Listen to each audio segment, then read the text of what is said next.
is doing is adapting antibodies to recognize and neutralize the novel coronavirus. So this would act like it's sort of skipping what a vaccine does. So instead of giving you a vaccine and waiting for it to produce an immune response, we just give you those antibodies right away.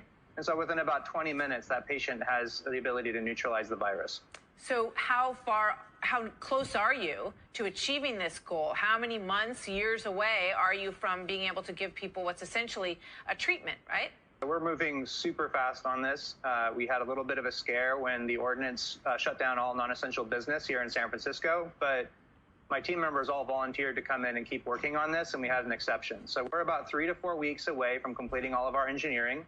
At that point, the completed drug is going to go to the U.S. AMRID, so that's the U.S. military, and they're going to be testing it for its ability to neutralize the virus. At the same time, that drug is going to go to Charles River Laboratories, which is an international contract research group, which is going to test the safety of that drug.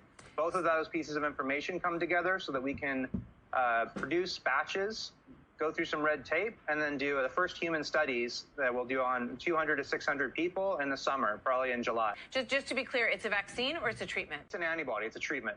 The difference with coronavirus is that it's a very different type of virus. It's much more deadly, and it's much more infectious. And so it needs different types of medicine. So right now, because there is no medicine, even though I think a vaccine is a good idea, and I'm glad that people are working on it, it just takes too long to run trials for vaccines for that to be able to help us now when we need it.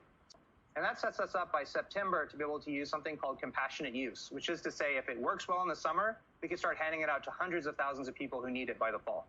We went back to SARS from almost 20 years ago, 2002, and people had created these 5 different really good antibodies that neutralized SARS. So if SARS ever came back, those would be great drugs. And what we've done in our laboratory is we're tweaking them. We're using bioengineering methods to adapt them to now recognize the new coronavirus.